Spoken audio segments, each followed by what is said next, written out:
Hello everybody, it's Wyvern here with another bit of Total War Warhammer 2 Quick Match gameplay. This time around we are on Chariot playing as the Dwarves against the forces of the Dark Elves.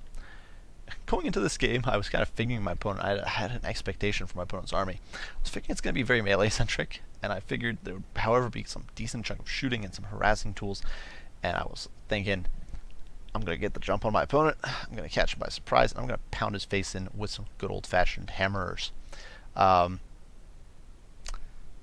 That's not what my opponent did, so color me shocked. But we did bring a bit of a ridiculous build here, focused very heavily on melee, especially for dwarves. For my lord, I did bring Thorgrim, who I think, if you're doing a melee-centric build, is probably the best pick. Maybe a Rune Lord, but I think maybe a Grumbrindle, maybe. I actually don't think Ungrim, for example, is that good for this, but Thorgrim, because of his AoE plus 9 melee attack buff, he does have this cool ability here called the Great Book of Grudges, plus 9 melee attack in 55 meters. Huge buff. It just makes him so potent. He also does have Foe Seeker. He's got Oath of Vengeance, a great ability. I figured if my opponent brought Sister of Slaughter, I hit him with this debuff, make him a lot weaker, make him a lot more easier to crump, stand your ground, and of course the High King. So if I start dying with Thorgrim, my troops get a frenzy, which is awesome. Alongside him, a Runesmith, of course, and Thorgrim himself is a respectable duelist. He's not bad at all. No AP, but still. No charge bonus, but he's an absolute brick, and with his monster's melee attack and melee defense, he will really slug things out. Alongside him, a Runesmith who does actually have Forge Fire, which I don't often bring, but stacked on the PK Guard, the hammers, it actually gives him plus 4 AP, Rune of Negation for the resistance, Rune of Wrath and Rune for the slow mostly. I figured, honestly, with the damage output the hammers will be doing, you probably don't need that much of the damage. And then the Hammer of Karak Draz, which, of course, is a huge debuff for 50 seconds, so I think this is a really potent ability, definitely well worth it if you've got the money. So I did bring that. Frontline PK Guard, as we've already mentioned, 2 units of hammers on either flank.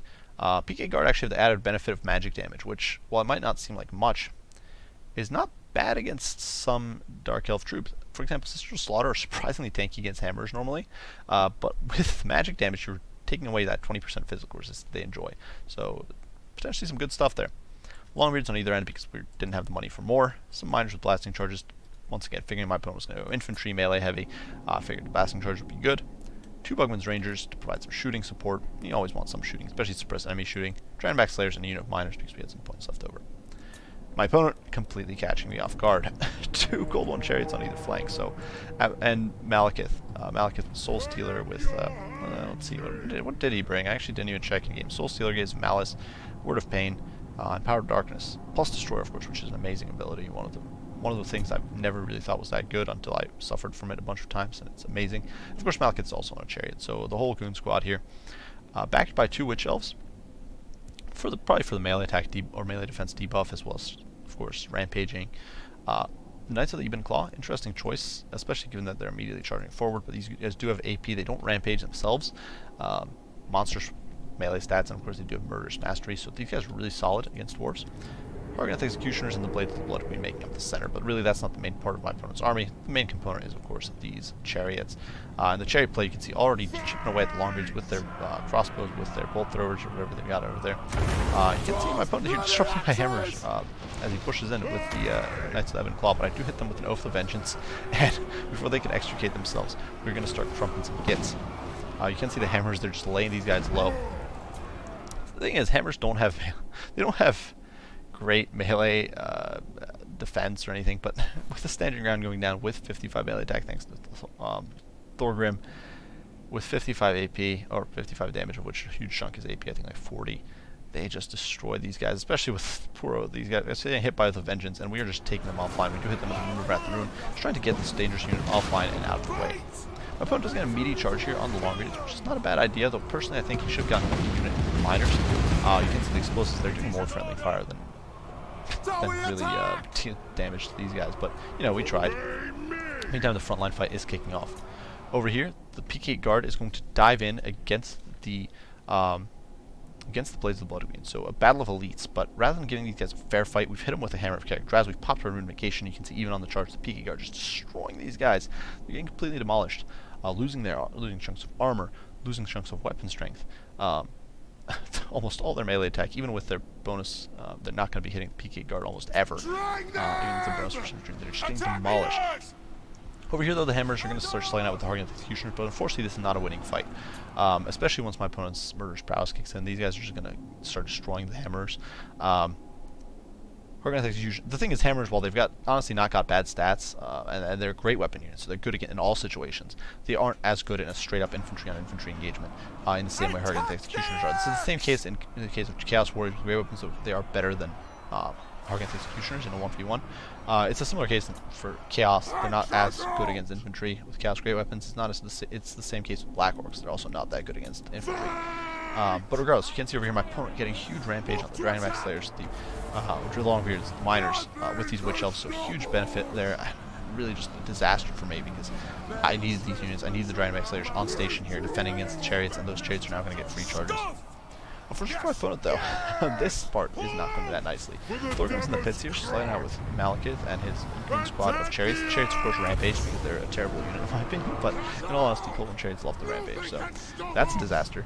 And the poor Blades of the Blood Queen just dumpstered by these very angry PK Guard, who are now collapsing here on these Cold Chariots and destroying them.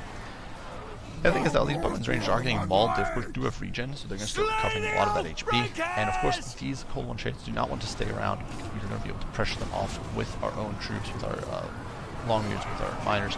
I actually don't use the Slayers here to deal with those guys. I actually use them to chase off the Hargan Executioners and shatter them. And then we're going to rally out our good old Hammers here, start pulling them back, start pulling our Dragonback Slayers back, and going for this main pocket. Unfortunately, Thorgrim does get rampaged himself, which is a bit of a disaster. You can see here in the pits, they're definitely not going too hot. The PK Guard doing their best to protect their king. A lot of things definitely are looking a little grim.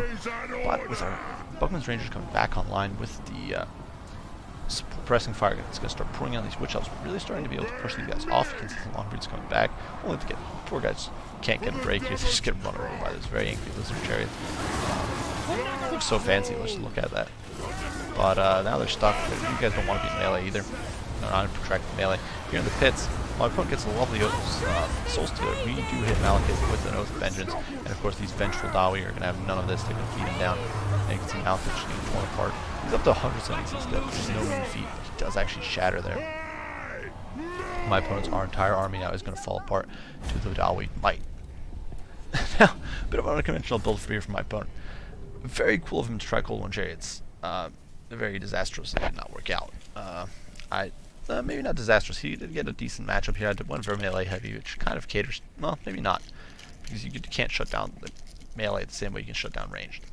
The problem with Cold One Chariots is that once they rampage, they fall apart, especially against units like Hammers, which is just so good at melee. I don't actually think this is a bad build against Dark Elves. It's not be optimal. It's probably not super competitive because you don't have any artillery and it's very aggressive. But you know, you got Thorgrim with all your debuffs, with your buffs. You got the Hammers who just crump a lot of these troops. The PK Guard, of course, is just beastly. If your opponent goes heavy on Hargan Executioners, you're going to lose in a 1v1 of Hammer on Hargan Executioner. But your Hammers will give a great account of themselves. And you can always buff them with Runesmith support. You can buff them with Thorgrim's support. You can always hit the Hargan Executioners with the Runes of Wrath and Ruin if your opponent goes heavier on infantry. You did see just how badly the Blades of the Blood Queen got beaten down by the PK Guard there with the help of the Runesmith. And this is an incredibly expensive unit that just got taken off the line incredibly easily, basically by the brute strength of the PK Guards. These guys are really potent. Don't underestimate them. They're pretty good. So I think this is a reasonable build. If you're going for an aggro melee build against Dark Elves, this can probably work. My opponent's build, very cool attempt with the Cold Ones. Interesting with the Witch Elves, they surprisingly kind of ruined things for me because they rampaged so many of my troops. Yeah, pretty cool stuff. I think the biggest problem for my opponent came down to his charging tonight to the Ebon Claw into the front, which he really shouldn't have, in my opinion. He should have pulled them out. He should have not charged in at all. And the Blades of Blood, and kind of the Hargan Executioners not really doing all that hot in the fight. They kind of got destroyed. One of them did trade about 1-for-1 with the Hammers, but the other one got annihilated completely. So that was rough. He didn't really have an anvil for his chariots, and that cost him. But nonetheless, good to my opponent, Chief KMP. I've run into him on ladder before, I think, and he's always got some cool builds. So good game. I do hope you guys enjoyed the video. If you did, be sure to leave a like and subscribe below if you have not already. If you have any comments, any criticism, anything like that, be sure to share them, and I'll do my best to respond as soon as I can. As usual, guys, I do appreciate you all for watching, and I will see you all in the next one. Bye for now.